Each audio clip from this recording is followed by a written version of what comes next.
సదాశివసమారంభాం శంకరాచార్యమధ్యమాం అస్మదాచార్యపర్యంతాం వందే గురుపరంపరాం.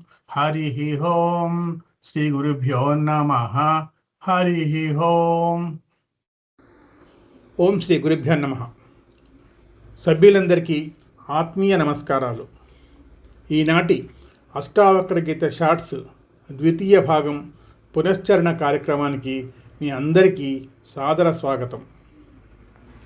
ముక్తిమిచ్చసి చేత్తాత విషయాన్ విషవద్వజ క్షమార్జవదయాతోష సత్యం పీయూషవద్భజ. ఓ జనక మహారాజా, నీవు ముక్తిని కోరుకుంటే ఇంద్రియ విషయాలను విషంలా వదిలిపెట్టు. క్షమ, నిజాయితీ, దయ, పవిత్రత మరియు సత్యం అనే ఐదింటిని అమృతంలా స్వీకరించి సేవించు అంటాడు మహర్షి. మనం కూడా జనక మహారాజు వలె ఈ సద్గుణాలను అలవర్చుకొని ఈ బ్రహ్మజ్ఞానాన్ని మననం చేసుకుందాం. అష్టావక్ర మహర్షి ప్రసాదించిన ఈ పరమ పావనమైన బ్రహ్మజ్ఞానాన్ని జనక మహారాజు ఎంతటి అకుంఠిత దీక్షతో వజ్ర సంకల్పంతో స్వీకరించారో మనందరికీ విదితమే. తన రాజ్యం అగ్నికి ఆహుతి అవుతుందని వార్త అందిన రవ్వంతైనా చెలించక స్థితప్రజ్ఞుడై ఆత్మజ్ఞానామృతాన్ని ఆస్వాదించిన మహనీయుడు జనకుడు. అదే అమృతాన్ని మన గురువులు శ్రీ విష్ణుప్రసాద్ గారు అత్యంత శ్రద్ధాసక్తులతో మన హృదయాలకు హత్తుకునేలా అందించారు. గురువుగారు స్వయంగా ఆ జ్ఞానాన్ని అనుష్ఠించి ఆ అనుభూతిని మనందరికీ రుచి చూపించారు. గత తరగతిలో 20 మంది సభ్యులు ఆ జ్ఞాన మాధుర్యాన్ని అద్భుతంగా మననం చేశారు.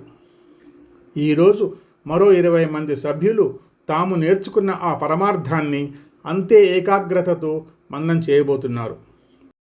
ముందుగా శ్రీమతి కానాల సుమంగళి గారు ఈరోజు అష్టావక్ర గీత ప్రార్థనా శ్లోకాలు పారాయణం చేస్తారు. శ్రీ గురుభ్యో నమః. అష్టావక్ర గీత ప్రార్థనా శ్లోకాలు.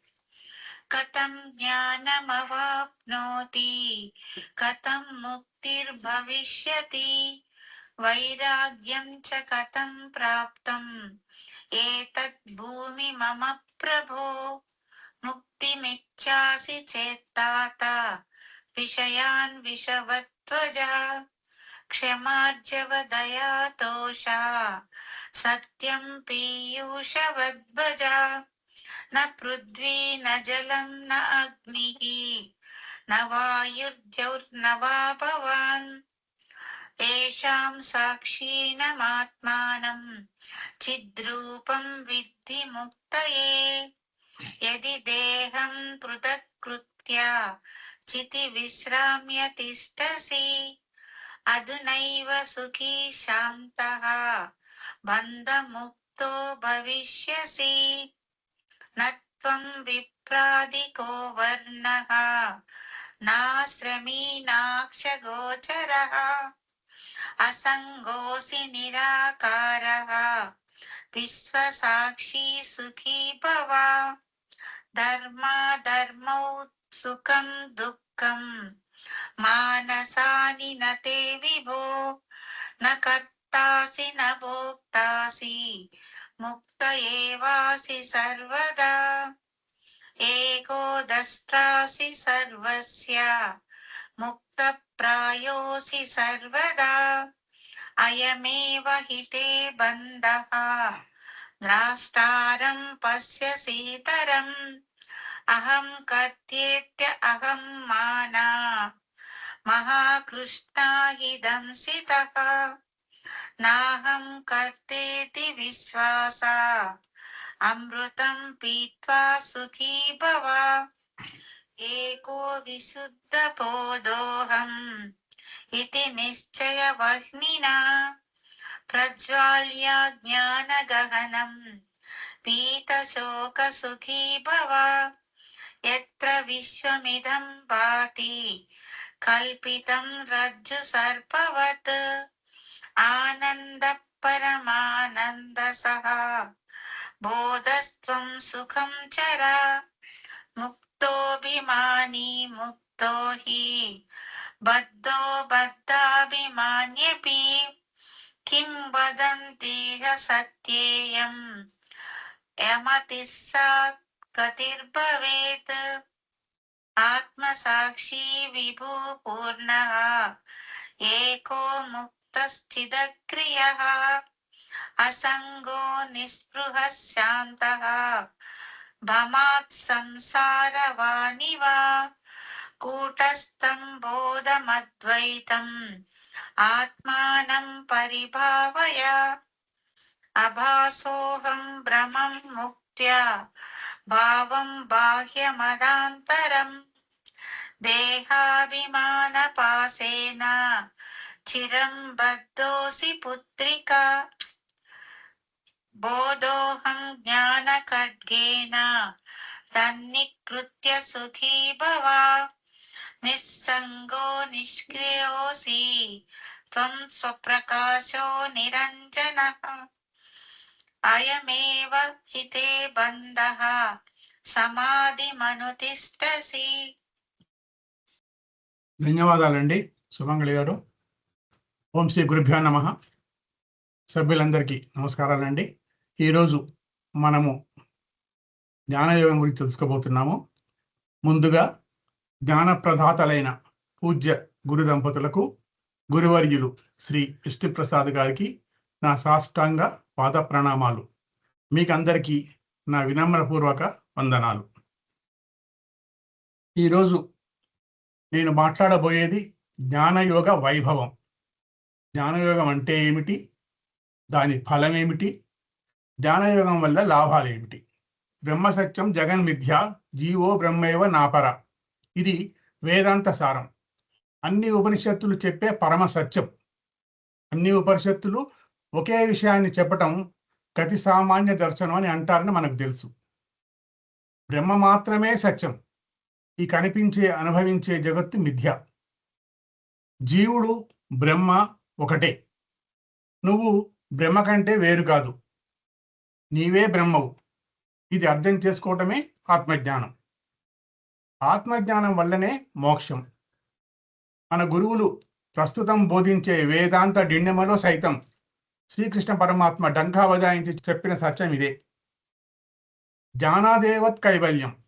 కైవల్యోపనిషత్తు ఘోషిస్తున్న సత్యం. జ్ఞానం వల్లనే మోక్షం అని ఘంటాపదంగా చెబుతుంది ఈ ఉపనిషత్తు. మరి జ్ఞానం యొక్క విశిష్టత, పవిత్రత ఎలాంటిదంటే, నహి జ్ఞానేన సదృశం పవిత్రమిహ విద్యతే తత్ స్వయం యోగ సంసిద్ధవ కాలేనాత్మని విందతి అంటున్నాడు పరమాత్మ జ్ఞానకర్మ సన్యాస యుగంలో. ఈ ప్రపంచంలో జ్ఞానంతో సమానంగా పవిత్రమైనది మరి ఒకటి లేనే లేదు. గంగా స్నానం పాపాన్ని కడిగితే జ్ఞానగంగా స్నానం సంసారాన్ని తొలగించగలదు అంటున్నాడు. మరి ఈ ఆత్మజ్ఞానం ఎలా వస్తుంది? దానికి సాధనమే జ్ఞానయోగం. జ్ఞానయోగం అంటే నేను ఎవరు, ఈ జగత్తు ఏమిటి, శాశ్వతమైనది ఏది, నశ్వరమైనది ఏది అనే తత్వ విచారణ జ్ఞానయోగం. జ్ఞానయోగము ప్లస్ వైరాగ్యము జ్ఞానం. జ్ఞానయోగం జ్ఞానాన్ని కలుగజేస్తే జ్ఞానం మోక్షాన్ని ఇస్తుంది. జ్ఞానయోగానికి జ్ఞానానికి మధ్య తేడా ఏమిటి? జ్ఞానయోగం అంటే జ్ఞానాన్ని శ్రవణ మనన నిధిధ్యాసన ద్వారా పొందే తతంగం. జ్ఞానం అంటే ఆత్మజ్ఞానం. మరి ఈ జ్ఞాన యోగాన్ని ఎలా పొందాలి అంటే, తద్విద్ది ప్రణిపాతేన పరిప్రశ్నేన సేవయ ఉపదేక్షంతితే జ్ఞానం జ్ఞానిన తత్వదర్శన అన్నాడు పరమాత్మ.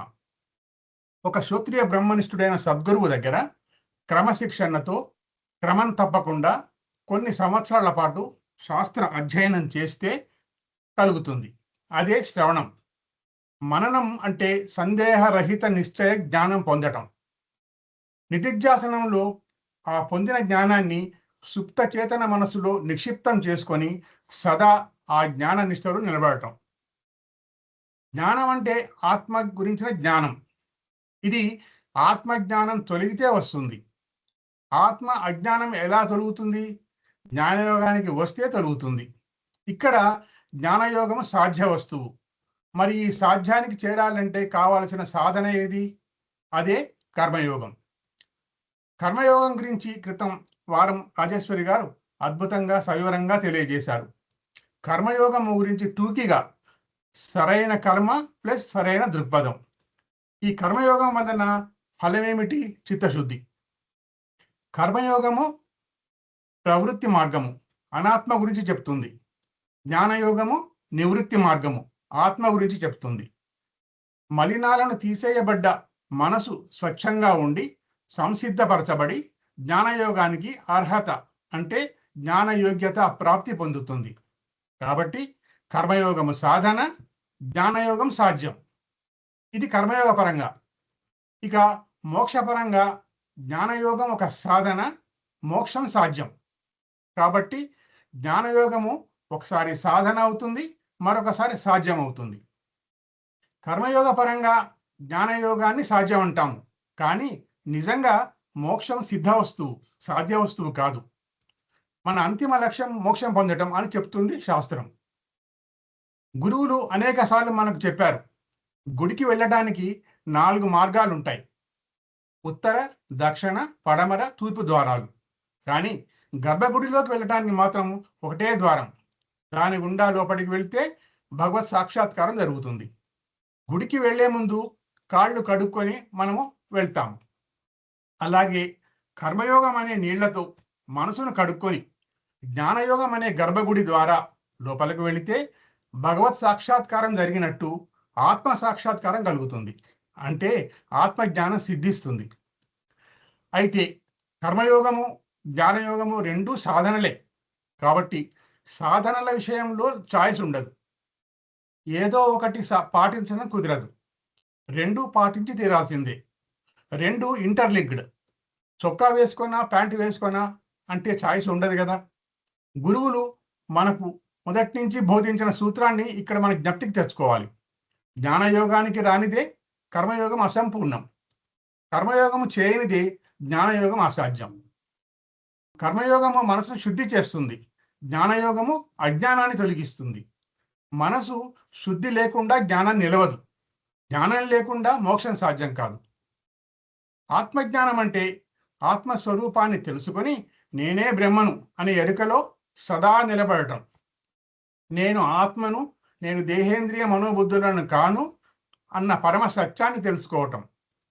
ఆలోచనలు ఉన్న, ఆలోచనలు లేని మనసును సాక్షిగా చూసే సాక్షి చైతన్యాన్ని నేను అనే జ్ఞానంలో నిలబడటమే మోక్షం. జ్ఞానయోగం ద్వారా జ్ఞానం పొందితే, ఆత్మజ్ఞానం పొందితే అపూర్ణం నాస్తి, కామము నాస్తి, కర్మ నాస్తి, పుణ్య పాపాలు నాస్తి, సుఖ దుఃఖాలు నాస్తి, పునరపి జననం పునరపి మరణం నాస్తి, వెరసి మోక్ష ప్రాప్తి అని కర్మ సన్యాస యోగంలో పరమాత్మ ఉద్ఘాటించాడు. నేను ఆత్మ అనాత్మల మేలు కలయికను అనే నిష్ఠలో ఉండాలి. అనాత్మ అయిన ఈ జడ శరీరము ఆత్మ వల్ల చైతన్యం పొంది ఈ జగత్తులో నాకు ఉపకరణంగా ఉపయోగపడుతుంది అని తెలుసుకోవాలి. శరీరము అన్నప్పుడు శరీరము మనసు వస్తాయి. ఈ శరీరము మనసు చిదాభాసతో కలిసి అహంకారము అంటాము. ఈ అహంకారం వల్లే మనము ఈ వ్యవహారిక జీవితంలో వ్యవహారం చేయగలుగుతున్నాము. అహంకారం ఎప్పుడు ససంగం, ఆత్మ ఎప్పుడు అసంగం. అహంకారం మిథ్య, ఆత్మ లేదా సాక్షి చైతన్యం సత్యం. ఈ అహంకారం లేనిదే మనం నిత్య జీవితంలో ఏ కర్మ చేయలేము, కర్మలు చేయకుండా ఉండలేము. అహంకారం సహాయంతో కర్మలు చేసినా నేను అహంకారాన్ని కాదు, నేను సాక్షి చైతన్యాన్ని అనే ఎరుకలో సదా ఉండటమే జ్ఞాన నిష్ఠ. కర్మణ్య కర్మయ పశ్యేత్, కర్మణ్య కర్మయ పశ్యేత్ అకర్మణి చ కర్మయః సబుద్ధిమాన్ మనుష్యేసు సయుక్త కృష్ణ కర్మకృత్ అన్నాడు పరమాత్మ జ్ఞానకర్మ సన్యాస యోగంలో. జ్ఞానానికి వచ్చి జ్ఞానం పొంది జ్ఞాననిష్టలో ఉన్న జ్ఞాని కర్మలో అకర్మను, అకర్మలో కర్మను చూస్తాడు అంటున్నాడు అచ్యుతుడు. అంటే అర్థం, ఆత్మస్థాయిలో పారమార్థిక స్థాయిలో నేను అకర్తను, అనాత్మ స్థాయిలో వ్యవహారిక స్థాయిలో దేహపరంగా మాత్రమే నేను కర్తను అనే ఎరుకలో సదా ఉండటమే మోక్షం. ఇక జ్ఞాన యోగ ఫలం చూద్దాం. కర్మయోగంలో కర్మ చేస్తేనే ఫలం, కానీ జ్ఞానయోగంలో వెంటనే ఫలం వస్తుంది. కర్మతో పని లేదు. ఏమిటా ఫలం? నేనే బ్రహ్మను అని తెలుస్తుంది. నేను దేహేంద్రియ మనోబుద్ధులను కాను, నేను సర్వవ్యాపక చైతన్యాన్ని అని అర్థమవుతుంది. మయ్యేవ సకలం జాతం మై సర్వం ప్రతిష్ఠితం మై సర్వం లయం యాతి తద్బ్రహ్మ అద్వయం అస్పృహం అని ఈ జాగ్రత్త ప్రపంచము నా నుండే పుట్టి నా వల్లే స్థితి పొంది నాలోనే లయమయ్యే మహాస్వప్నం అని తెలుసుకుంటాము. అది జ్ఞానం. నేను బ్రహ్మను అని ఏ ఉపనిషత్తులో ఎలా చెప్పబడిందో కొన్నింటిని చూద్దాం. అష్టావక్ర గీతలో న పృథ్వీ న జలం నాగ్ని వాయుద్వౌనో భవాన్ ఏషాం సాక్షిణమాత్మానం చిద్రూపం విద్ధి ముక్తయే అని వస్తుంది. నువ్వు పంచభూతాలలో ఏదీ కావయా, వాటిని సాక్షిగా చూసే సాక్షి చైతన్యానివి, జ్ఞానస్వరూపుడవు, నువ్వు నిత్య ముక్త శుద్ధుడివి, నీది సచ్చితానంద స్వరూపము, నీకు బంధం ఎక్కడిది అంటాడు అష్టావక్ర మహర్షి. ఇది జ్ఞానం. తదేవ బ్రహ్మత్వం విద్ధి నేదం యదిదముపాసతే అంటుంది కేనోపనిషత్తు. నువ్వే బ్రహ్మవి, నువ్వు పూజించే దేవుడు బ్రహ్మ కాదు అంటుంది. సత్యం జ్ఞానం అనంతం బ్రహ్మ అని బ్రహ్మ స్వరూప లక్షణాన్ని నిర్వచించింది తైత్తిరీయోపనిషత్తు. బ్రహ్మ ఆబ్జెక్ట్ కాదు, సబ్జెక్టు, అది నువ్వే అంటుంది. అనుభవిస్తున్న నేనే ఎప్పటికీ అది, అనుభవించబడే వస్తువు కాదు ఎన్నటికీ అన్న సూత్రాన్ని మర్చిపోకూడదు. జ్ఞానయోగం అంటే జీవితం నుంచి పారిపోవటం కాదు, జీవితాన్ని సాక్షిగా చూస్తూ జీవించటం. జ్ఞానయోగం చేసి జ్ఞానం పొంది జ్ఞాననిష్టలో ఉంటే కలిగే లాభాలు ఏమిటో చూద్దాం. మొదటిది శాశ్వతమైన శాంతి, అంటే ఎటర్నల్ పీస్. బాహ్య పరిస్థితులతో సంబంధం లేకుండా మనసు ఎప్పుడూ ప్రశాంతంగా ఉంటుంది. లాభ నష్టాలు జయాపజయాలు ఎదురైనప్పుడు చెలించని స్థితి ఏర్పడుతుంది. ఇక రెండవది లాభము భయాల నుండి విముక్తి, ఫ్రీడమ్ ఫ్రమ్ ఫియర్. అన్నిటికంటే పెద్ద భయం మరణం. ఆత్మకు మరణం లేదని, తాను ఆ చైతన్య స్వరూపమేనని తెలుసుకోవటం వల్ల మరణ భయం తొలగిపోతుంది. అలాగే భవిష్యత్తు గురించి ఆందోళనలు పోతాయి. దుఃఖ నివారణ, ప్రపంచంలోని వస్తువుల మీద లేదా వ్యక్తుల మీద మితిమీరిన వ్యామోహం తగ్గుతుంది. దీనివల్ల కోరికలు తీరనప్పుడు కలిగే బాధ లేదా విచారం నుండి విముక్తి లభిస్తుంది. ఇక నాలుగవ లాభము స్పష్టమైన అవగాహన, క్లారిటీ ఆఫ్ మైండ్. నేను ఎవరు అనే ప్రశ్నకు సమాధానం దొరకటం వల్ల జీవితం పట్ల ఒక స్పష్టత వస్తుంది. అయోమయం తొలగిపోయి సరైన నిర్ణయాలు తీసుకునే వివేకం పెరుగుతుంది. ఇక ఐదవ లాభం నిరపేక్ష ఆనందం, అన్కండిషనల్ బ్లిస్. సాధారణంగా మనం ఏదైనా వస్తువు దొరికినప్పుడు ఆనందపడతాం, కానీ ఆత్మజ్ఞాని తనలో తానే ఆనందాన్ని వెతుక్కుంటాడు. ఇది బాహ్య వస్తువులపై ఆధారపడని సచ్చిదానంద స్థితి. ఇక సమానత్వం, ఈక్వానిమిటీ. అందరిలోనూ ఉన్నది ఒకే ఆత్మ అని తెలుసుకోవటం వల్ల ద్వేషము, అసూయ, అహంకారము నశిస్తాయి. అందరినీ సమానంగా ప్రేమతో చూసే గుణం అలవడుతుంది. కర్మల నుండి విముక్తి, లిబరేషన్. మనం చేసే పనుల వెనుక ఉన్న కర్తృత్వ భావన, అంటే నేను చేస్తున్నాననే అహంకారం పోతుంది. ఫలితంగా కొత్త కర్మలు చుట్టుకోవు. ఇది జన్మరాహిత్యానికి లేదా మోక్షానికి దారితీస్తుంది. ముఖ్య గమనిక, ఆత్మజ్ఞానం అంటే సంసారాన్ని వదిలివేయటం కాదు, సంసారంలో ఉంటూనే తామరాకు మీద నీటి బొట్టులా సాక్షీభూతంగా జీవించటం. ఉపనిషత్తులు తత్వమసి అంటే అది ఆ పరబ్రహ్మ స్వరూపాన్ని నీవే అని బోధిస్తాయి. చీకటిలో తాడును చూసి పామును భయపడతాం. కాంతి అంటే జ్ఞానం రాగానే అది తాడు అని తెలిసి భయం పోతుంది. అలాగే ఈ ప్రపంచం అంతా మాయ అని, సత్యం ఆత్మ మాత్రమేనని తెలియటమే మోక్షం. ఆత్మజ్ఞానం పొందిన వ్యక్తి చనిపోయిన తర్వాత ఎక్కడో స్వర్గంలోనూ ముక్తిని పొందడు. ఈ శరీరంతో ఉండగానే ముక్తిని పొందుతాడు. దీనినే జీవన్ముక్తి అంటారు. బంధ విముక్తి జరుగుతుంది. గతంలో చేసిన కర్మల వాసనలు అతనిని వేధించవు. జీవితంలో జరిగే సంఘటనలను ఒక సినిమా చూస్తున్నట్టుగా సాక్షిగా చూడగలుగుతాడు. నైనం చిందంతి శస్త్రాణి నైనం దహతి పావకః. ఆత్మను ఆయుధాలు ఛేదించలేవు, అగ్ని దహించలేదు. ఈ సత్యాన్ని వంట పట్టించుకోవటమే జ్ఞానయోగం వల్ల నిజమైన లాభం. ఓం తత్సత్. సర్వం శ్రీకృష్ణార్పణమస్తు. ఇప్పుడు అష్టావక్ర గీత చార్ట్స్, మన చార్ట్స్ పునశ్చరణ ప్రారంభించుకుందాము. ఈరోజు మొట్టమొదట మనకు షార్ట్ చెప్పబోయేది శ్రీమతి లక్ష్మీకుమారి నాయని గారు. ఓం శ్రీ గురుభ్యో నమః. ఈరోజు నేను చెప్పే టాపిక్ అభ్యాసంలో అయోమయం. పతంజలి ఋషి అష్టాంగ యోగం చెప్పారు. దానిలో 8 అంశాలు ఉన్నాయి. ఇవి 1 యమ, 2 నియమ, 3 ఆసన, 4 ప్రాణాయామ, 5 ప్రత్యాహార, 6 ధారణ, 7 ధ్యాన, 8 సమాధి. యోగా అంటే చిత్త వృత్తి నిరోధక, అంటే మనస్సుని ఆలోచనలు లేకుండా చేసి ఆ మనస్సుని అలాగే కొనసాగించాలి అని ప్రయత్నిస్తారు. ఇంకా కొంతమంది వేదాంత క్లాసుకు వచ్చి కళ్ళు మూసుకొని ధ్యానంలో మునిగిపోయి క్లాసు వింటారు. వేదాంతం అంటే మెడిటేషన్ అనుకుంటారు. ఆలోచన లేని మనస్సుతో వేదాంతం వినాలి అని అనుకుంటారు. ఉన్నతమైన ముక్తి ఏమిటి అంటే వారి ఉద్దేశ్యంలో నిర్వికల్పక సమాధి. ఆ సమాధిలో అలా ఉండిపోవాలి అనుకుంటారు. కానీ అష్టావక్ర మహర్షి అంటారు చిత్త వృత్తి నిరోధ, చిత్త ఏకాగ్రత మన లక్ష్యం కాదు. పతంజలి యోగం చిత్తశుద్ధికి పనికి వస్తుంది, అది మనం కాదనట్లేదు. కానీ దాని వలన ముక్తి రాదు. వేదాంత అధ్యయనానికి చిత్తశుద్ధి కావాలి.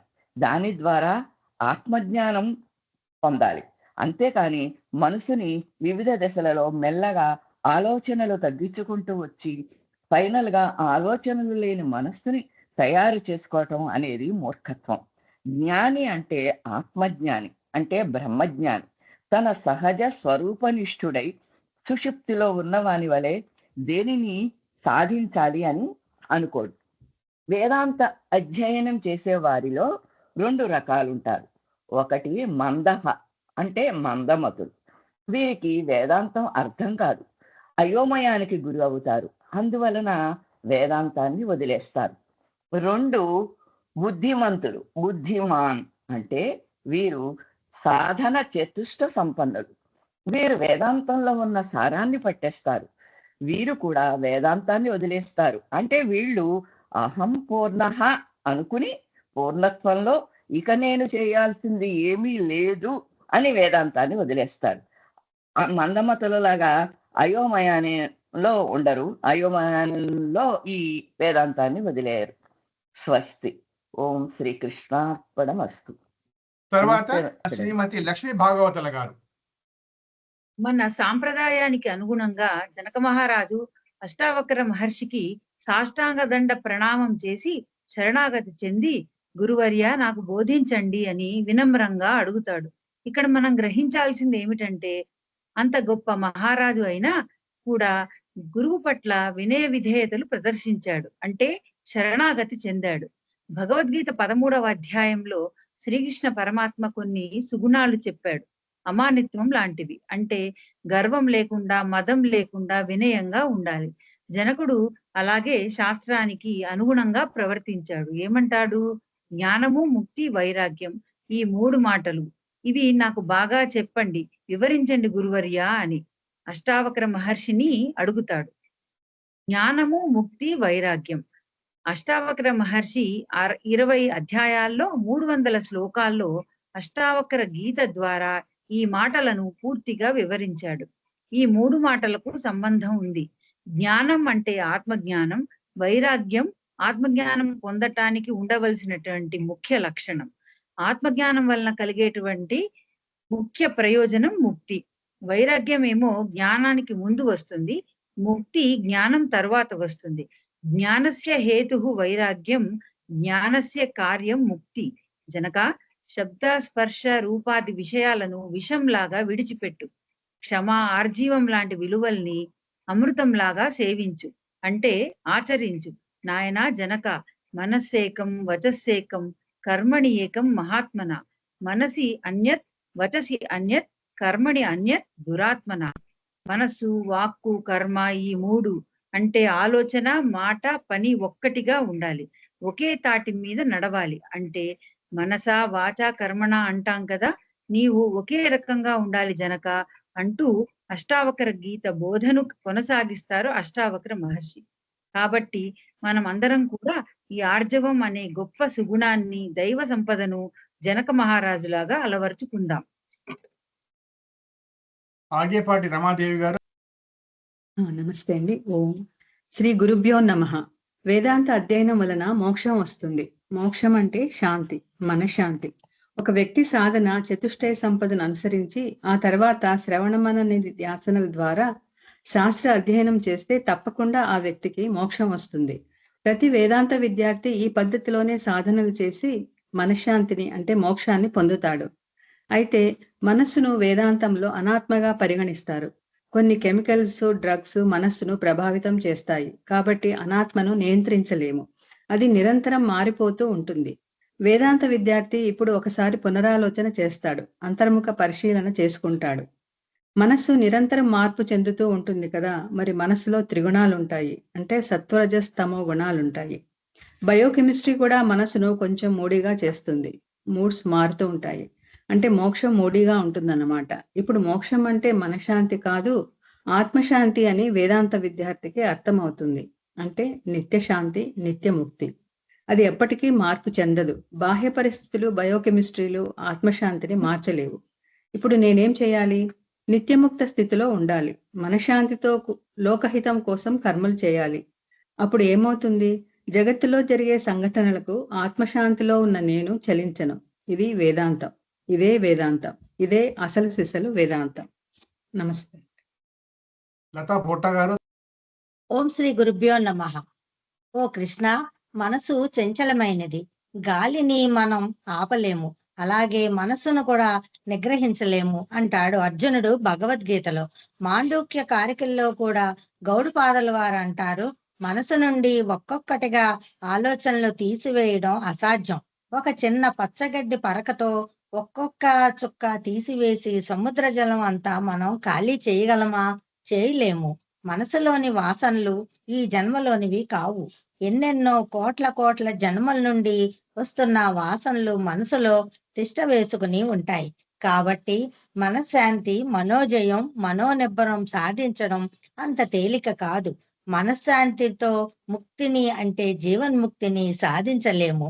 కాబట్టి అనాత్మను సరిచేసుకుంటూ ముక్తి సాధించడం కుదరదు. మనం విజయం సాధించలేము. మోక్షం అంటే మనశ్శాంతి కాదు. మనసు ఏ స్థితిలో ఉన్నా కూడా నేను నిత్యముక్త స్థితిలో ఉన్నాను అని అంటాడు జ్ఞాని. జ్ఞాని మనసు ఒక సాధనగా ధ్యానం చెయ్యడు. మనసును ఒక ప్రత్యేకమైన పని మీద లగ్నం చెయ్యడు. ఒక లక్ష్యాన్ని చేరుకోవాలి లేదా ఈ సంఘటనను వదిలివేయాలి అని జ్ఞాని ఆందోళనను చెందడు. మరి జ్ఞాని దృక్పథం ఏమిటి? జ్ఞానికి అసలు ఒక దృక్పథం అంటూ ఉండదు. అతను నిత్యముక్త స్థితిలో ఉండి ఏమీ ఆశించకుండా, అంచనాలు లేకుండా, అంటే ఎక్స్పెక్టేషన్స్ లేకుండా, ఒక లక్ష్యం అంటూ లేకుండా హాయిగా ఆడుతూ పాడుతూ ఒక వినోదంలాగా జ్ఞాని కర్మలు చేస్తాడు అంటాడు అష్టావక్ర మహర్షి. హరి ఓం. మొగిలిశెట్టి రేణుక గారు. హరి ఓం. మోక్షం మైండ్ తో ముడిపెడితే ముక్తి ఎవరికి ఎప్పటికీ సాధ్యం కాదు. పరిపూర్ణమైన లోపం లేని పర్ఫెక్ట్ మైండ్ అనేది ఎవరికీ ఉండదు. అంటే 100% చిత్తశుద్ధి ఎవరికీ సాధ్యం కాదు అంటుంది శాస్త్రం. ఇప్పుడు చెప్పండి, జ్ఞాని అంటే ఎవరు? ఎవరైతే తన ముక్త స్థితిని మనసుతో పోల్చి చూసుకోడో, చిత్తశుద్ధిని ఒక హాబీలాగా చూస్తాడో అతని జ్ఞాని. జ్ఞాని తన చిత్తశుద్ధిని లోకహితం కోసం ఒక వినోదంగా, ఒక ఆటగా ఉపయోగిస్తాడు. అప్పుడప్పుడు రజోగుణం లేక తమో గుణం మనసులో ఎక్కువైతే అప్పుడు జ్ఞాని తన మనస్సుని ఒక దృశ్యంలాగా, ఒక ఆబ్జెక్ట్ లాగా చూస్తాడు. అతనికి తన మనస్సు యొక్క స్థితి అర్థమవుతుంది. జ్ఞాని ప్రతిచర్య అంటే రియాక్షన్స్ చూపించడు. అర్జున, జ్ఞాని త్రిగుణాతీతుడు, ఎల్లప్పుడూ ఆత్మస్థితిలో ఉంటాడు అంటాడు శ్రీకృష్ణుడు భగవద్గీతలో. Be compassionate to your own mind అంటారు దయానంద స్వామీజీ. జ్ఞాని మైండ్ స్థితి చూసి పొంగిపోడు, కుంగిపోడు. అంటే జ్ఞాని ఏ పని చేయకుండా నిర్వికల్ప సమాధిలో కూర్చుంటాడు అని అర్థం కాదు. దేహం, మనసు ఉన్నంత వరకు కర్మలుంటాయి. తింటాడు, స్నానం చేస్తాడు, వ్యవహారం చేస్తాడు అంతా. అయితే అహంకర్త అని అనుకోడు. నైవ కించిత్ కరోమితి, నేను కొంచెం కూడా ఏమి చేయటం లేదు. ఇంద్రియాణి ఇంద్రియార్థేషు వర్తంతే, ఇంద్రియాలు వాటి పని అవి చేసుకు వెళ్తున్నాయి. గుణేషు వర్తంతే అని అనుకుంటాడు. దేహం మనసు వ్యవహారం చేస్తాయి, ఆత్మనైన నాకు సంబంధం లేదు, నేను అకర్త, నాకు సమస్యలు అంటవు. అలా జ్ఞాని మనస్సులో కదలికలు ఉండవు, అంటే ప్రతిచర్యలు ఉండవు. చిత్తశుద్ధి మనోనిశ్చలత కూడా ఒక ఆట అంటాడు. జ్ఞాని మోక్షం నా స్వభావం అంటాడు. నేను మోక్షం కోసం ఏ కర్మ చేయను, నేను అసంగ చైతన్యం అనుకుంటాడు. అలాగా జ్ఞాని మనస్సు ఈ విలువలతో ప్రకాశిస్తూ ఉంటుంది ఎప్పుడు. హరి ఓం. దాట్ల జానకిరాజు గారు. హరి ఓం. శ్రీ గురుభ్యో నమః. వీడని బంధాలు, విషయములను విషయం వలె వదిలే అంటారు అష్టావక్ర మహర్షి. ఒక వస్తువు షాపులో ఉంటే దాని మీద నాకు ఆసక్తి లేదు, ఎందుకు? అది పదార్థం. అదే వస్తువు షాప్ నుండి మా ఇంటికి తెచ్చుకున్నాను అనుకోండి, ఎగ్జాంపుల్ ఒక పెన్ను. ఆ పెన్ను లేనిదే బ్యాంక్ చెక్కులపై సంతకాలు పెట్టలేను. షాప్ లో ఉన్న పెన్ను నన్ను బాధించదు, అదే షాప్ లో ఉన్న పెన్ను నాకు ఒక విషయం అయిపోయింది, విషయ వస్తువు అయిపోయింది, అంటే నాకు బంధం అయిపోయింది. పెన్ అనే విషయ వస్తువు మీద నేను అనురాగం పెంచుకున్నాను, సెంటిమెంట్ పెంచుకున్నాను. అలాగే నా కుటుంబం పట్ల, నా దేహం పట్ల, నా జగత్తు పట్ల, నా ఇష్టదైవమైనటువంటి శ్రీకృష్ణ పరమాత్మ పట్ల బంధం పెట్టుకున్నాను. దేహము మనస్సు ఇంద్రియాలు కుటుంబం జగత్తు దైవం అనాత్మ కిందకు వస్తాయి. అనాత్మ మీద ఆధారపడి జీవిస్తే నేను కర్మయోగిని అంటుంది శాస్త్రం. అష్టావక్ర మహర్షి మనకు ఒక నూతన జీవిత విధానం చెప్తున్నారు. ఏమంటారంటే, నువ్వు జగత్తుని జగదీశ్వరిని సహాయం ఆర్థిస్తే నువ్వు బలహీనుడు, అందుకేసే బయట నుండి నువ్వు మద్దతు తీసుకుంటున్నావు. మార్చుకో, నీ పందా మార్చుకో, నీ దృక్పథం మార్చుకో, ఒక కఠినమైన నిర్ణయం తీసుకో. శాంతి భద్రత ఆనందం నీ నుండే వస్తున్నాయి. ఉల్లాసం ధైర్యం నమ్మకం అన్ని నీలోనే ఉన్నాయి.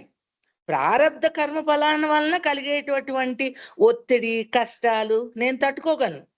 సర్వవ్యాప్తమైన నేను ఏకం నిత్యం సారం సత్యం. నేను అటువంటి నాకు ఈ సంసార సమస్యలు ఎదుర్కోవటం ఒక లెక్కేంటి? ఈ సమస్త ప్రపంచానికి నేనే ఆధారం. మయ్యేవ సకలం జాతం మై సర్వం ప్రతిష్ఠితం మై సర్వం లయం యాతి. సృష్టి స్థితి లయ కారణం నేనే. రోజంతా ఈ ఆలోచనలో జీవించు. ఆత్మజ్ఞానం ఆవిరైపోకుండా దైనందిన జీవితంలో ఆచరణలో పెట్టు అని అంటున్నారు అష్టావక్ర మహర్షుల వారు. స్వస్తి. సీతా ఉపాధ్యాయుల గారు. శ్రీ గురుభ్యో నమః. ఆశకు అంతు లేదా? మనం మనుషులం, మనం తృప్తిగా ఆనందంగా బతకాలంటుంది శాస్త్రం. దురాశ ఉండకూడదు. తృప్తి లేని మనిషి ఏం చేస్తాడు? ఇంకా ఇంకా ఇంకా సంపాదించాలి, ఇంకా బాగా సుఖపడాలి, ఇంకా ఇంకా అనే ఈ పంక ఆగదు. చనిపోయేదాకా వస్తువుల మీద మనుషుల మీద ధనం మీద రంధి వ్యామోహం ఉంటూనే ఉంటుంది. జీవితాంతం ఇలా కోరికలు ఉండి తృప్తి లేకపోతే మరి భగవద్గీత క్లాసులకి అష్టావక్ర గీత క్లాసులకి రావటానికి అసలు సమయమే ఉండదు. ఆధ్యాత్మికతను వాయిదా వేస్తూ వస్తారు. ఈ వ్యవహారం పూర్తయితే నేను వేదాంతం క్లాసులకి వస్తాను, ఈ పని ఆ పని అంటూనే దేహత్యాగం చేస్తాడు, అంటే చనిపోతారు. అంతేకాని వేదాంతం క్లాసులకి రారు. కాబట్టి మనం ఒక పని చెయ్యాలి. ఏమిటది? సంపాదన, ధన సంపాదన, లౌకిక సంపాదన ఏవైతే ఉన్నాయో ఒక దశలో ఆపాలి, ఆగాలి. ప్రయత్నపూర్వకంగా ఒక సంకల్పం చేసుకోవాలి, దృఢమైన సంకల్పం చేసుకోవాలి. ఈ భోగాలు ఇంద్రియ సుఖాలు ఇక చాలు, నేను అష్టావక్ర గీత క్లాసులకి వెళ్ళి నా స్వస్వరూపం తెలుసుకుంటాను అని తీవ్రంగా అనుకోవాలి. వైరాగ్యం రావాలి, తపన ఉండాలి. ఇతరుల చేత చెప్పించుకోవద్దు, మీకు మీరే హద్దులు పెట్టుకోవాలి. సాధారణంగా మీ భౌతిక సంపదలు, హోదా, కీర్తి, ప్రతిష్టలు చూసి మిమ్మల్ని ఈ లోకంలో అందరూ గౌరవిస్తారు. లోకం తీరే అంత. మీ ఆధ్యాత్మిక జిజ్ఞాస, మీ ఆధ్యాత్మిక ప్రగతిని ఎవరూ పట్టించుకోరు. అందుకే ఆగండి, ఆలోచించండి, ఒక్కసారి అంతర్వేషణ చేసుకోండి, ఒక్క గీత గీసుకోండి. సంపాదించింది ఇక చాలు, నేను ఆత్మ విద్యను అభ్యసించాలి, అదే నా జీవిత గమ్యం అనుకోండి. గురువు ద్వారా శ్రద్ధగా శాస్త్ర అధ్యయనం సాగించండి. శుభం భూయాత్. పేరూరి కృష్ణవేణి గారు. హరి ఓం అండి. నీకు మోక్షం రాదు. ఓ జనక మహారాజా, నీవు కర్మయోగిగా ఉన్నంత వరకు నీకు మోక్షం రాదు. కర్మయోగము జ్ఞానయోగానికి సంసిద్ధత మాత్రమే, ఒక స్టెప్పింగ్ స్టోన్. కర్మయోగము మోక్షాన్ని ఇవ్వలేదు. నీకు మోక్షం కావాలంటే, జీవన్ముక్తి కావాలంటే జ్ఞానయోగానికి రావాల్సిందే. దేహము ఆత్మ వేరువేరు అని తెలుసుకో. ఆత్మ యందే మనసు లగ్నం చెయ్యి. చాందోగ్యోపనిషత్తులో దహర విద్య అనే అధ్యాయంలో ఇలా చెప్తారు. ఆత్మజ్ఞానం వలన ఒక సంకల్ప శక్తి వస్తుంది. ఆ శక్తి వలన ఆత్మ కృప ద్వారా అన్ని కోరికలు తీరుతాయి. ఆ శక్తి పేరు దహర విద్య. మనసుకు విశ్వాసం, ధైర్యం, నమ్మకం కావాలంటే ఆత్మ ఇవ్వగలదు. ఒక చిన్న మాట చెప్పనా, జగత్తుకే ఆత్మ ఆధారమైనప్పుడు మనసులోని భావోద్వేగాలను అంటే ఎమోషన్స్ ను అదుపు చెయ్యలేదా? ఇంత చిన్న చిన్న సమస్యలు అనంతమైన ఆత్మకు ఒక లెక్క. ఇలా చేయటం వల్ల నీకు ఆత్మసుఖం లభిస్తుంది, రాగద్వేషాలు తగ్గుతాయి. అందుకని అనాత్మ సుఖాన్ని ఇవ్వలేదు, ఆత్మ మాత్రమే సుఖానికి కారణం. అయితే ఇక్కడ మీరు ఒక ప్రశ్న వేయవచ్చు, మరి నాకు ప్రపంచంలో అనేక వస్తువుల నుండి, వ్యక్తుల నుండి ఆనందం లభిస్తుంది కదా, నా భార్య, నా భర్త, నా పిల్లలు సుఖాన్ని ఇస్తున్నారు కదా, మరి సంగీతంలో నాకు ఆనందాన్ని ఇస్తుంది కదా. దీనికి ఏం చెప్తుంది వేదాంతం అంటే, జనక మహారాజా, అవి ప్రతిబింబ ఆనందాలు మాత్రమే. అవి ప్రతిబింబ ఆనందాలు మాత్రమే. బింబ ఆనందం నీ వద్దే భద్రంగా ఉంది. అద్దంలో నీ ముఖం చూసుకొని మురిసిపోతావు కదా, నీ బింబముఖం అద్దం ద్వారా ప్రతిబింబ ఆనందాన్ని ఇస్తుంది. అలాగే ఓ రాజా, నీ బింబ ఆనందమే వస్తువుల పట్ల, వ్యక్తుల పట్ల ప్రతిబింబ ఆనందంగా ప్రకటితమవుతుంది అంటారు అష్టావక్ర మహర్షి. హరి ఓం. కొత్తపు జయలక్ష్మి గారు. హరి ఓం. భగవంతుని అవసరం లేదా? భగవద్గీత 13వ అధ్యాయంలో శ్రీకృష్ణ పరమాత్మ 20 విలువలు చెప్పారు. అమానిత్వం, అదంబిత్వం, సత్యం మొదలైనవి. ఈ విలువలను జ్ఞానము అన్నారు. ఈ విలువలు ఆత్మజ్ఞాన ప్రాప్తికి సాధనాలు అంటాడు శ్రీకృష్ణ పరమాత్మ. 16వ అధ్యాయంలో శ్రీకృష్ణ పరమాత్మ మరలా తిరిగి 26 నైతిక విలువల్ని చెప్పారు. ఈ విలువల్ని దైవీ సంపద అన్నారు. ఈ విలువల్ని మొత్తం కర్మయోగం పాటించటం ద్వారా పెంపొందించుకోవాలి అని అష్టావక్ర మహర్షి అంటారు. కర్మయోగము అంటే ఏమిటి? లోక సమస్త సుఖినో భవంతు, సర్వే జన సుఖినో భవంతు అనే దృక్పథంతో జీవించటం.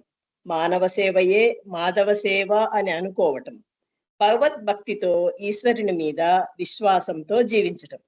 తక్కువేమి మనకు, రాముడొక్కడుండు వరకు అనే దృఢ విశ్వాసంతో జీవించటం.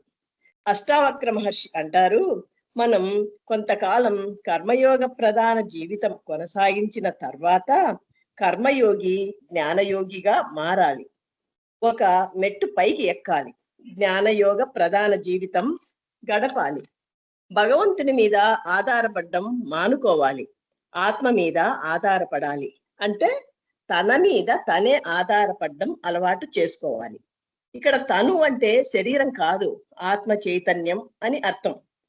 తక్కువేమి మనకు, రాముడొక్కడుండు వరకు అనే స్టెప్ నుండి తక్కువేమి మనకు, ఆత్మ చైతన్యం ఉన్నంత వరకు అని ఒక నిశ్చయ జ్ఞానం కలిగి ఉండాలి. ఇక నుండి నేను కర్మయోగిని కాదు, జ్ఞానయోగిని. కర్మయోగ దృష్టిలో దైవం అనాత్మ. నేను జ్ఞానయోగిని కాబట్టి అనాత్మలైనటువంటి బాహ్య వస్తువులు, బాహ్య వ్యక్తులు, జగత్తు, భగవంతుని మీద నేను ఆధారపడను. చైతన్య స్వరూపమైన నా మీద నేనే ఆధారపడి జీవిస్తాను. ఒక నిజం చెప్పనా? ఆత్మ అనాత్మ మీద ఆధారపడదు. ఆత్మ అనాత్మ మీద ఆధారపడదు, కానీ అనాత్మ ఆత్మ మీద ఆధారపడుతుంది. ఇది శాస్త్రవాక్యం, దీనికి తిరుగులేదు. హరి ఓం తత్సత్. రావులపర్తి రాజేశ్వరి గారు. ఓం శ్రీ గురుభ్యో నమః. సుఖదుఖాలు. నా ప్రస్తుత సుఖదుఖాలకి కారణం నేను గతంలో చేసిన పుణ్యపాపాలు అని చాలా మంది అపోహపడతారు. అందుకని పాపకర్మలను మార్చుకోవాలని జాతకాలు మార్చుకుంటారు జ్యోతిష్యుల ద్వారా. అంటే బాధ్యత కర్మలు చేస్తారు, ఇంకా ఏదో ఏదో చేయాలని ప్రయత్నిస్తారు, ముడుపులు కూడా కడతారు. ఎందుకు? జీవితాన్ని సుఖమయం చేసుకోవాలని. ఇది నిజం కాదు, ఇది యథార్థం కాదు అంటారు అష్టావక్ర మహర్షి. ఆత్మ అజ్ఞానం వల్ల మనకి దుఃఖం కలుగుతుంది, ఆత్మ జ్ఞానం వల్ల మనకి సుఖం వస్తుంది. ఒకే వస్తువు మనకి సుఖ కారణం కావచ్చు లేదా దుఃఖ కారణం కావచ్చు అంటుంది వేదాంతం. ఇది తాడు అని స్పష్టంగా తెలిస్తే అది సుఖ కారణం, పాము అని మనం భ్రమపడితే అది దుఃఖ కారణం. అలాగే జ్ఞాని నేను సుఖ కారణం, అజ్ఞాని నేను దుఃఖ కారణం.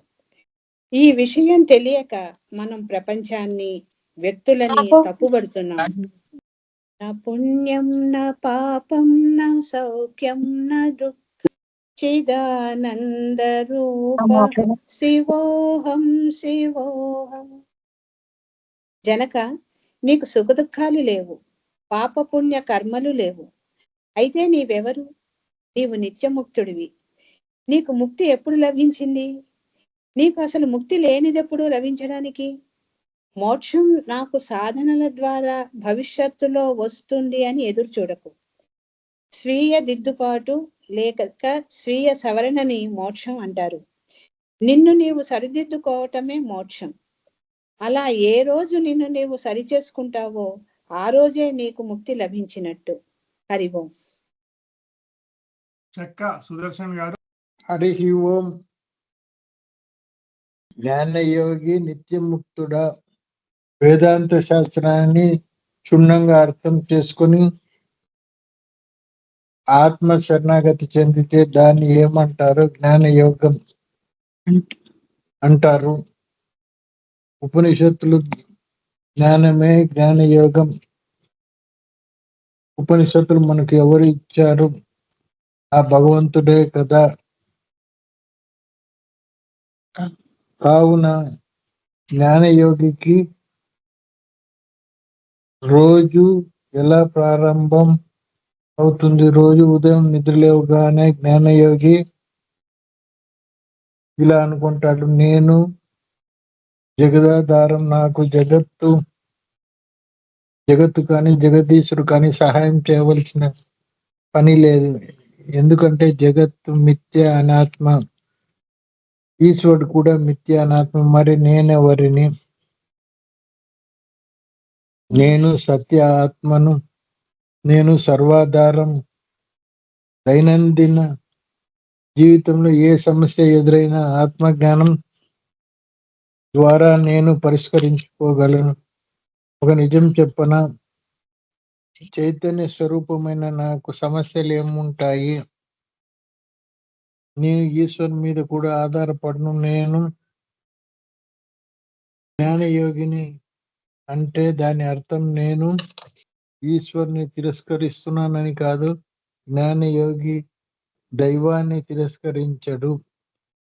జ్ఞానయోగి కూడా కర్మయోగి లాగానే ప్రార్థన చేస్తాడు, కానీ దైవ సహాయం కోసం కాదు, కోరికలతో కాదు. కృష్ణ, నా జ్ఞానయోగం విజయవంతం అయ్యేటట్లు ఆశీర్వదించు. నీవు సమస్త జనావళికి ఋషుల ద్వారా ఉపనిషత్తులు అందించావు. నీవు కానుకగా ప్రసాదించిన ఉపనిషత్ జ్ఞానంతో, అంటే జ్ఞాన యోగంతో నాకు త్వరగా మోక్షము ఇచ్చేటట్లు ఆశీర్వదించు కృష్ణ.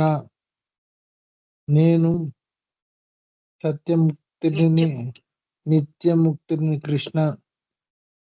మోక్షం కొత్తగా వచ్చేది కాదు అని నాకు అర్థమయ్యేలా ఆశీర్వదించు అని ఇలా ప్రార్థిస్తాడు జ్ఞానయోగి. అష్టవక్ర మహాముని యోగులకు ఒక సందేశం ఇస్తున్నాడు. ఏమని? మిథ్య అనాత్మైన జగత్తు ఈశ్వరుల మీద ఆధారపడవద్దు. నీ స్వభావం ఏమిటి? సచ్చిత్ ఆనంద ఆత్మవి కావున నీవు నీ మీదే ఆధారపడి జీవించడం నేర్చుకో. హరి ఓం తత్సత్. కలసాని రాజ్యలక్ష్మి గారు. హరి ఓం. ఒక సాధకుని ఆధ్యాత్మిక ప్రయాణం ఎలా సాగాలో అష్టావక్ర మహర్షి జనక మహారాజుకు చెప్తున్నారు. జనకుని నిమిత్తంగా చేసుకుని సమస్త మానవాళికి సందేశం ఇస్తున్నారు. జగత్తు మీద ఆధారపడటం ప్రారంభిస్తాడు మనిషి. జగత్తు మీద ఆధారపడితే సంసారి అంటారు. ఆ తరువాత దైవం మీద ఆధారపడతాడు. దైవం మీద ఆధారపడితే కర్మయోగి అంటారు. ఆ తరువాత ఆత్మస్వరూపమైన స్వస్వరూపం మీద ఆధారపడతాడు. ఇప్పుడు జ్ఞానిని యోగి అంటారు. ఇలా ఒక దశ నుండి ఇంకో దశకు ఎదగటం ఒక పెద్ద గెంతని చెప్పవచ్చు. మొదటి 2 దశల్లో నేను జగత్తు దైవం మీద ఆధారపడినప్పుడు నేను బలహీనుణ్ణి, భయస్థుడను, బాహ్య వస్తువుల మీద ఆధారపడటం ఒక అలవాటుగా మారుతుంది. నేను దాసుణ్ణి, నేను దీనుణ్ణి, నేను నిస్సహాయుణ్ణి అనే భావన నాలో స్థిరంగా పాతుకుపోయింది.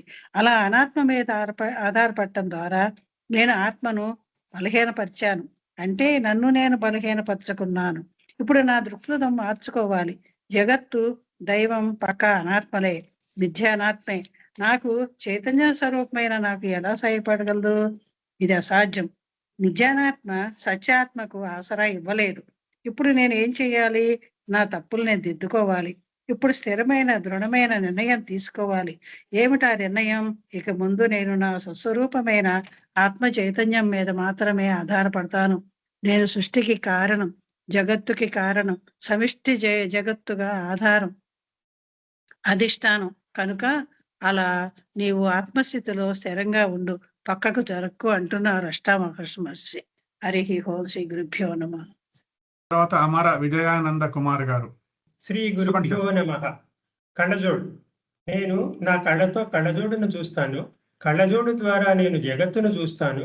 అలాగే సాక్షిగా నీవు నీ మనసును చూస్తావు. మనసు ద్వారా జగత్తును చూస్తావు. అంటే జగత్తుతో వ్యవహారం నడుపుతావు అని అర్థం. నేను కళ్ళజోడును కాదు, జగత్తును కూడా కాదు. అలాగే నేను మనస్సును కాదు. మనసులోని రాగద్వేషాలు, భావోద్వేగాలు అన్నీ నాకు తెలుస్తున్నాయి. కళ్ళజోడు నాకు బాగా దగ్గరగా ఉంది. అలాగే మనసు కూడా నాకు చాలా దగ్గరగా ఉంది. మరి నేనెవరు? మనోబుద్ధి అహంకార చిత్తాని నాహం అని అనుకోవాలి. నిద్రలేచిన వెంటనే ఉదయం ఈ విషయం ఒకసారి గుర్తు చేసుకో. ఏ విషయం? కళ్ళజోడు అద్దాలకు దుమ్ము చేరి దారి సరిగ్గా కనబడలేదు. ఏం చేస్తావు? కళ్ళజోడుని తుడుస్తావా, జగత్తును తుడుస్తావా? కళ్ళజోడు శుభ్రం చేస్తావు. కాబట్టి మనసు పరిస్థితిని బట్టి నాకు జగత్తు కనబడుతుంది, నాలో ఒక సాక్షి ఉన్నాడు అని అనుకోకూడదు. నేనే సాక్షి స్వరూపాన్ని అని అనుకోవాలి. నా జీవితాన్ని బాహ్యశక్తులు నడిపిస్తున్నాయి. రాహుదశ నడుస్తుంది, శని దశ నడుస్తుంది. ఇలాంటి పిరికి ఆలోచనలు ఉన్నంత వరకు నీకు మోక్షం రాదు. ఆ విషవలయం నుండి బయటపడాలి. జ్యోతిష శాస్త్రం మంచిది కాదు అని నేను అనను. కర్మయోగులు దానిని కొనసాగిస్తారు. నీవు జ్ఞానయోగివి కదా, నీకు పనికిరాదు అంటున్నారు. అనాత్మ ఈశ్వరుడికి అంటే అనాత్మ ఈశ్వరుడికి నేనే ఆధారం. భగవంతుడు కూడా బయటి వస్తువే. నవగ్రహాలు వాటి ఉనికికి నా మీదే ఆధారపడతాయి. ఇదే వేదాంతం. వేదాంతం వేళాకోళం కాదు, ఒక తమాషా కాదు. నీ మెప్పు కోసం, ఇతరుల మెప్పు కోసం చెప్పేది కాదు వేదాంతం. సాక్షిని ఎవరో ఇతరులను చూచినట్లు చూడకు. నేను సాక్షిని అని అర్థం చేసుకో. ఎప్పుడు నిరంతరం. స్వస్తి. హరి ఓం. తర్వాత తాత కామేశ్వరి గారు. అసంగోహం. జనక మహారాజా, నీవు ఎవరు? బ్రాహ్మణ, క్షత్రియ, వైశ్య, శూద్ర, నువ్వు ఏ వర్ణానికి చెందిన వాడివి కావు. ఈ ప్రపంచంలో వ్యవహారం చేయటానికి తాత్కాలికంగా నువ్వు ఒక వేషం వేసుకున్నావు. ఈ ఉపాధిలో నీవు ఏదో ఒక పని చేయాలి కదా. ఒక పదవి, హోదా కావాలి కదా. పూర్వజన్మలో ఇవి లేవు. మరి తదుపరి జన్మలో ఈ దేహాలు హోదాలు పరిస్థితులు ఉండవు. బ్రహ్మచర్య, గృహస్థ, వానప్రస్థ, సన్యాస ఈ ఆశ్రమాలు కూడా నీకు లేవు. దేహము, మనసు, ఇంద్రియాలు నువ్వు కాదు.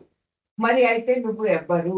అసంగోహి, నిరాకార, విశ్వ సాక్షి. నీవు అన్నిటినీ నీ దేహంతో సహా సాక్షిగా వీక్షిస్తావు.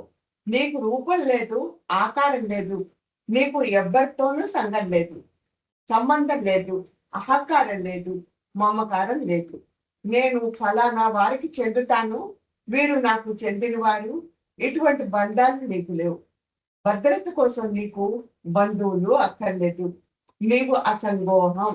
దీని అర్థం నీవు ఇంటికి వెళ్ళి భార్యతో నువ్వు నా భార్య కాదు, భర్తతో నువ్వు నా భర్తవు కాదు, పిల్లలతో మీరు నా పిల్లలు కాదు అని తెగతంపులు చేసుకోమని కాదు జనక. దీని అర్థం వ్యవహారం కోసం బంధువులు ఉంటారు, బంధాలు కూడా ఉంటాయి. పైకి ఐ మిస్ యూ అంటాం, కానీ అంతర్గంలో అసంగోసి, లోపల నేను ఆకారం లేని చైతన్యం అనుకో. నా భార్య, భర్త, పిల్లలు, మనుషులు నాకు ఆనందాన్ని ఇవ్వలేరు. వారు ఇచ్చే ఆనందం నిజం కాదు, ప్రతిబింబ ఆనందం.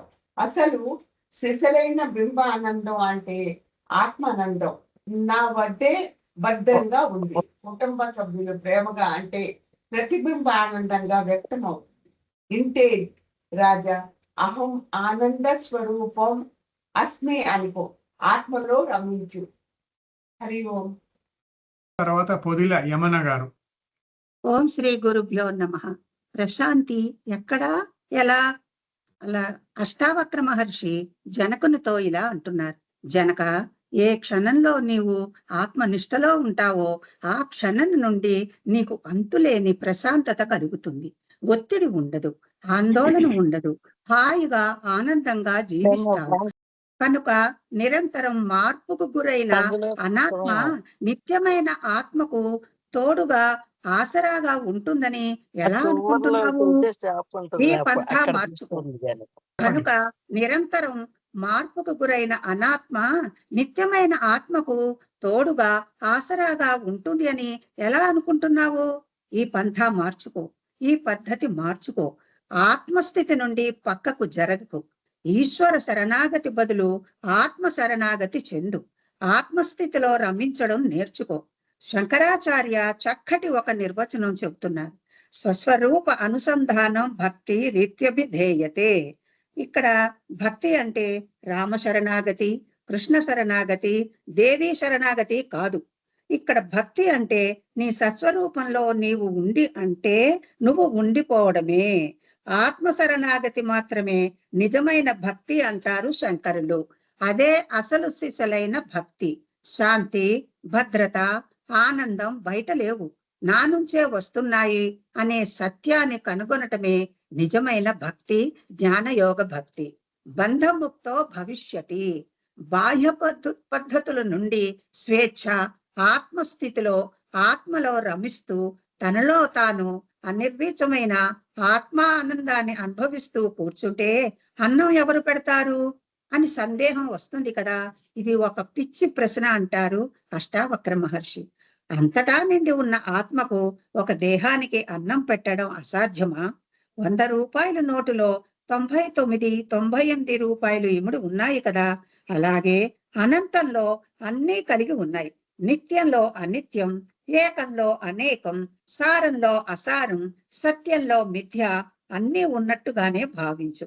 ఆత్మజ్ఞానానికి వెలితి లేదు, కొరత లేదు, అన్నీ ఉంటాయి. హరి ఓం తత్సత్. తర్వాత సరళ చెల్లూరు గారు. శ్రీ గురుభ్యో నమః. నీ ఆలోచనలే జీవితము. మతి ఎంతో గతి అంతే. మతి అంటే ఆలోచన ధోరణి, గతి అంటే నీ జీవితము.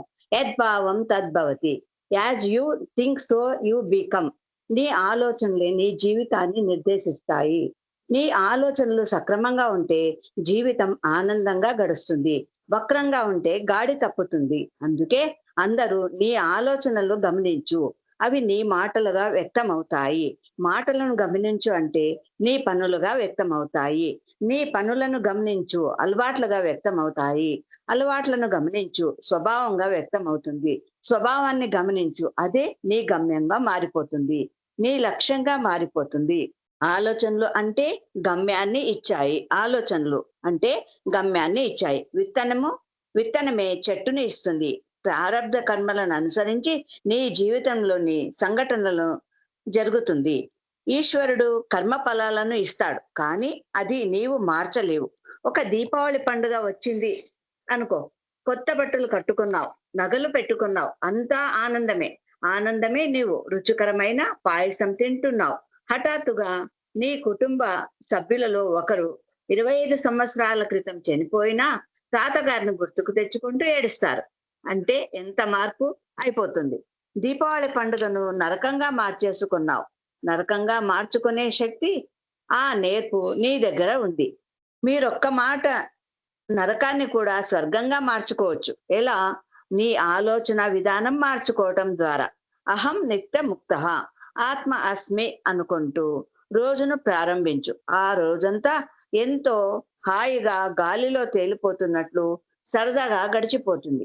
నాకు ఎన్నో సమస్యలున్నాయి, బంధాలున్నాయి అనుకుంటూ విరక్తిలో ఆందోళనతో రోజును ప్రారంభిస్తే ఆ రోజంతా నాకు ఆముదం తాగిన ముఖమే ఉంటుంది. కావున నీవు పెద్ద కంపెనీకి డైరెక్టర్ అవ్వాల్సిన పని లేదు. నీ ఆలోచనలను డైరెక్టర్ అయితే చాలు.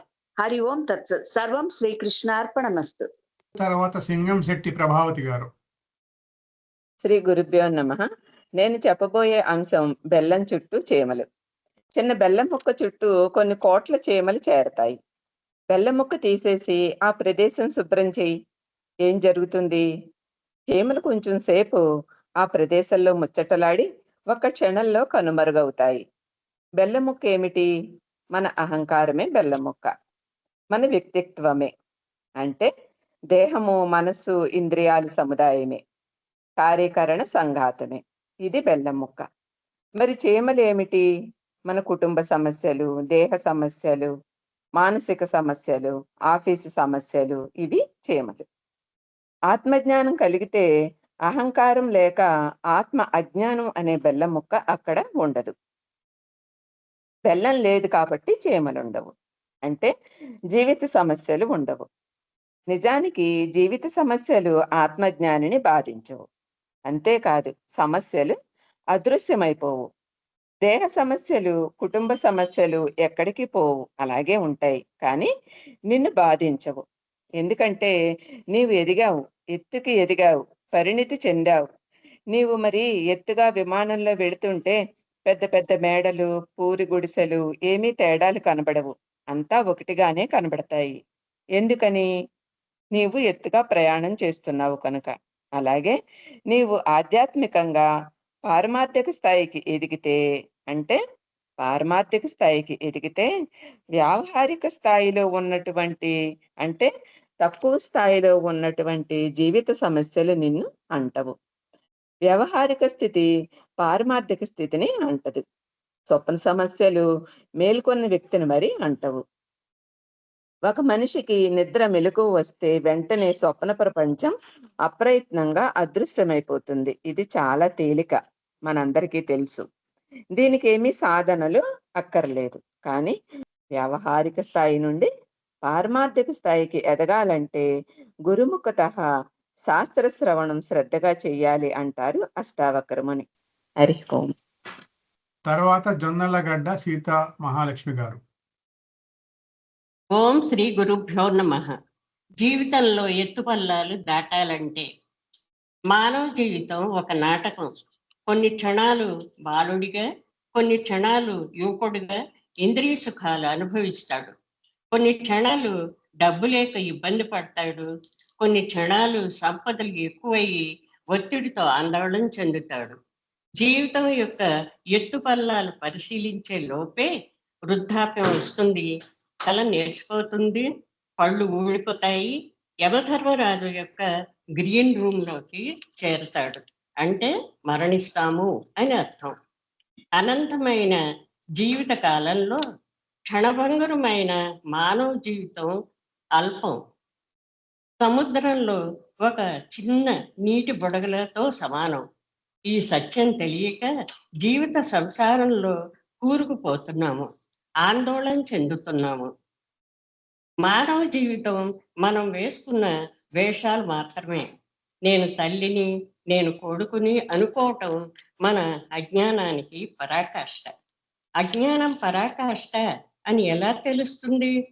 నీవు అటువంటి ఆలోచనలతో నిద్ర లేస్తావు కనుక. ఈ ఆలోచనలు కట్టిపెట్టు అంటున్నారు అష్టావక్ర మహాముని. వేషాలకు ప్రాధాన్యత ఇవ్వరాదు, నటించాలి అంతే. ఆ వేషాలుతో తాదాప్యం చెందకు. సుఖదుఖాలు, రాగద్వేషాలు అన్నీ ఆ వేషాలకు సంబంధించినవే, ఆత్మనైనా నాకు సంబంధించినవి కావు. కాబట్టి రోజుని ఆనందంగా ప్రారంభించు. అందుకే శ్రీకృష్ణ పరమాత్మ తన బోధను మొదలుపెట్టేటప్పుడు తం ఉవాచ ఋషికేశ సహసం ఇవ భారత. అర్జునుడికి మందహాసంతో, చిరునవ్వుతో, చిరు దరహాసంతో శ్రీకృష్ణ పరమాత్మ బోధించాడు. అష్టావక్ర మహాముని అంటున్నారు, వేదాంతం అంటే నవ్వుముఖం, జ్ఞానయోగం అంటే నవ్వుముఖం. ఆనందంగా ఉండటం, సుఖంగా ఉండటం, ఇదే నీ జీవితం. ఓం తత్సత్. సర్వం శ్రీ భగవతార్పణమస్తు. తర్వాత గంటి సుభద్ర గారు. హరి ఓం. మతానికి పుట్టిన తేదీయ మన వేదాలు అంటే ఋగ్వేదం, యజుర్వేదం, సామవేదం, అధర్వణ వేదం అవి అపౌరుషేయాలు, అంటే పురుష బుద్ధి నుండి వచ్చినవి కావు. భగవంతుడు స్వయంగా ఋషుల ద్వారా మనకి వేదాన్ని ఇచ్చారు. మన మతాన్ని హిందూ మతం అంటారు. నిజానికి అది మతం కాదు. మతం అంటే మనిషి మతిలోంచి వచ్చినది అని అర్థం. అందుకే మన హిందూ మతాన్ని సనాతన ధర్మం అంటారు. ఎందుకు? అనాది కనుక. ఆది లేదు, అంతం లేదు. అంటే మన సనాతన ధర్మానికి ఆది అంతాలు లేవు. అది నిత్యం, సత్యం. ఈ ప్రపంచంలో మిగిలిన మతాలన్నిటికీ పుట్టిన తేదీలు ఉన్నాయి. ఈ భూమి మీద ఉన్నటువంటి అన్ని మతాలు మనిషి మతిలోంచి వచ్చాయి. కాబట్టి సనాతన ధర్మంలో పుట్టినందుకు, హిందువుగా జన్మించినందుకు మనం గర్వించాలి. మన గురువులు శ్రీ పరమార్థానంద స్వామీజీ చెన్నై ఏమంటారు? Vedanta is not a seat, Vedanta is not a belief, Vedanta is knowledge. Swamiji మరి ఒక మాట తరచుగా చెప్తారు, Vedanta is not for admiration, Vedanta is for application అంటారు. పదే పదే ఫాలో శాస్త్ర అంటారు స్వామీజీ. వేడివేడి అన్నం, వేడివేడి పప్పు, ఆవకాయ కలుపుకుని తిను. కొంత అన్నంలో పప్పు వేసుకో, కొంత అన్నంలో దప్పడం వేసుకో, ఇంకా కొంత అన్నంలో కొద్ది ఉప్పు, గడ్డ పరుగు కలుపుకుని నిమ్మకాయ పచ్చడి వేసి నంచుకుని తిను. అబ్బా ఎంత కమ్మగా ఉందో కదా భోజనం. ఇలా మాట్లాడిన తర్వాత నోరు ఊరుతుంది, కానీ ఏమైనా ఉపయోగం ఉంటుందా? ఉండదు. అటువంటి కమ్మటి భోజనం తింటే ఆకలి తీరుతుంది. వేదాంతం ఉన్నది ప్రశంసించటానికి కాదు, మెచ్చుకోవటానికి కాదు. వేదాంతం ఉన్నది ఆచరించటానికి. వేదాంతం అంటే వాచా వేదాంతం కాదు, అనుష్ఠాన వేదాంతం. ఆత్మజ్ఞానం పొంది జ్ఞాననిష్టలో ఉండి జన్మరాహిత్యం పొందాలి అంటారు అష్టావక్ర మహర్షి. ఎవరితో అంటారు? ఇంకెవరితో? జనక మహారాజుతో. హరి ఓం తత్సత్. గురువర్యులు మనకు ప్రసాదించిన ఈ మహత్తర అవకాశాన్ని మనమంతా సద్వినియోగపరుచుకున్నందుకు సంతోషంగా ఉంది. షార్ట్స్ పునశ్చరణ చేసిన 40 మంది సభ్యులకు, అలాగే రాజేశ్వరి గారికి నా హృదయపూర్వక ధన్యవాదాలు, అభినందనలు.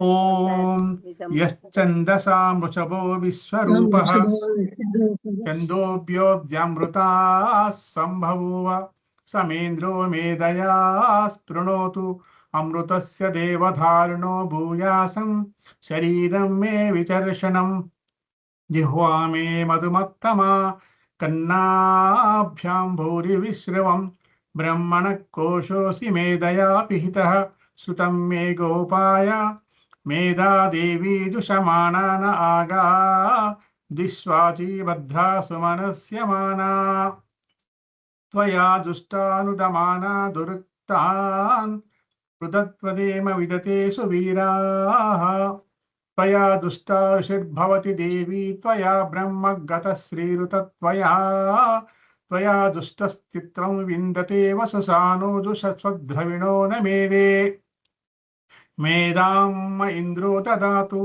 మేధాం దేవీ సరస్వతి మేధాం మే అశ్వనావుభావా దత్తాం పుష్కరస్రజా అప్సరాసు చయ మేధా గంధర్వేషు చయన్మనః దైవీం మేధా సరస్వతి సామాం మేధాసురభిర్జుష్టాగ స్వాహా ఆమాం మేధాసురభిర్విశ్వరూపా హిరణ్యవర్ణా జగతి జగమ్యా ఊర్జస్వతి పయస పిన్వమానా సామాం మేధాసు ప్రతీకా జుషంతాం మై మేధాం మై ప్రజాం మయగ్నస్తేజో దదాతు మై మేధాం మై ప్రజాం మై ఇంద్రియం దదాతు మై మేధాం మై ప్రజాం మై సూర్యో భ్రాజో దదాతు ఓం హంస హంసాయ విద్మహే పరమహంసాయ ధీమహి తన్నో హంస ప్రచోదయాత్.